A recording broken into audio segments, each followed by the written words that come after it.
Assalamualaikum warahmatullahi wabarakatuh.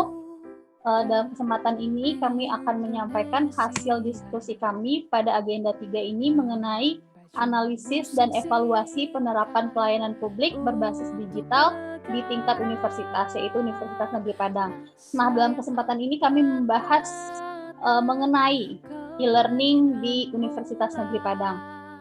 Berikut nama kelompok kami. Yang pertama ada Jo Hendra, ada Muhammad David Hendra, yang ketiga Sari Febrianti, kemudian ada saya sendiri Violintika Harmawan, dan yang terakhir ada Mita Domivela Henanggil. Nah, dari hasil diskusi kami menganalisis ada 3 hal yang harus diperhatikan di dalam penggunaan e-learning di Universitas Negeri Padang. Yang pertama itu mengenai dosen belum optimal dalam penggunaan e-learning. Nah, di sini dapat dikatakan bahwa e-learning itu secara keseluruhannya di Universitas Negeri Padang itu sudah sangat maksimal, sudah sangat cukup bagus. Namun masih ada beberapa dosen yang masih belum optimal dalam penggunaan e-learning ini. Sebagai contohnya, masih ada dosen yang belum mengupload atau tidak mengupload bahan ajar atau RPS di dalam e-learning tersebut. Padahal seharusnya di dalam e-learning tersebut harus mencakup hal-hal yang disebutkan tadi. Nah, kemudian yang kedua adalah tidak adanya panduan penggunaan e-learning. Padahal sama-sama kita ketahui bahwa panduan penggunaan e-learning ini sangat bermanfaat sekali, sangat dibutuhkan sekali baik bagi para dosen dan juga mahasiswa. Nah, dengan adanya panduan penggunaan e-learning ini, dosen dan mahasiswa akan bisa mengaplikasikan e-learning dengan baik. Yang ketiga itu pemakaian fitur video conference atau Blue Button di e-learning belum maksimal.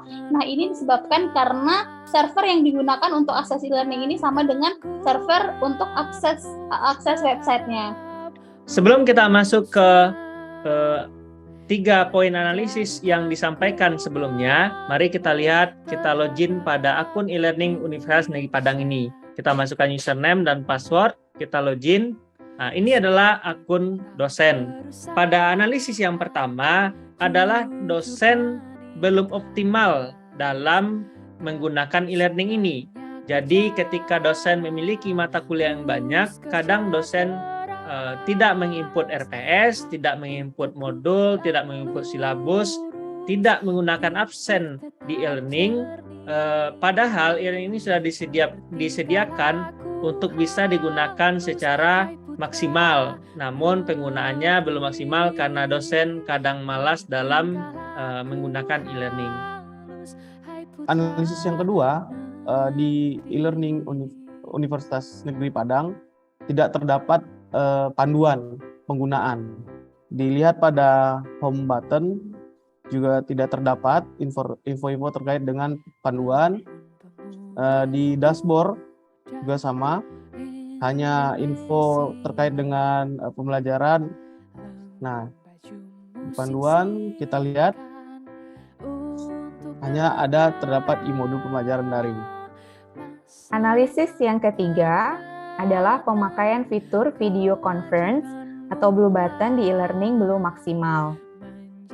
Bisa terlihat di tampilan layar ketika diklik Big Blue Button, lalu di add, muncul peringatan bahwa unable to connect atau tidak bisa dihubungkan karena berada di satu server e-learning yang membuat berat untuk mengakses Blue Button tersebut. Baiklah, setelah kami mendiskusikan tentang analisis serta evaluasi dalam pelayanan publik di bidang digital, tadi sudah disebutkan bahwa ada 3 permasalahan yang kami angkat dari penggunaan e-learning di UNT. Permasalahan pertama tadi kurang optimalnya peran dosen dalam mengisi e-learning. Solusi yang kami tawarkan di sini adalah adanya imbauan dan tidak tegas dari universitas untuk dosen yang tidak mengisi e-learning. Dan ini juga harus kita tanyakan terlebih dahulu atau akar permasalahannya seperti apa, apakah dosennya tidak mengerti atau bagaimana. Kalau dosennya tidak mengerti, tentu tindak lanjut jangka panjangnya kita melakukan pelatihan mungkin untuk kesekian kalinya kepada dosen-dosen dalam pengisian e-learning. Dan yang kedua tadi permasalahannya yaitu dengan tidak adanya panduan penggunaan e-learning dalam website, yang ada cuma penggunaan e-modul. Dan solusi yang kita tawarkan di sini adalah dengan membuat fitur tambahan penggunaan e-learning dalam website.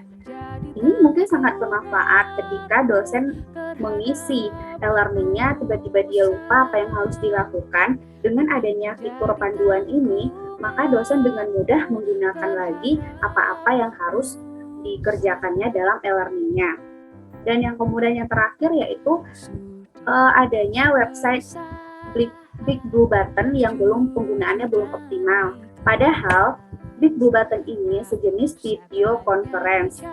Jadi dengan adanya Big Blue Button ini harusnya kita tidak lagi menggunakan video conference berbayar lainnya karena sudah terinput di dalam si e-learning ini.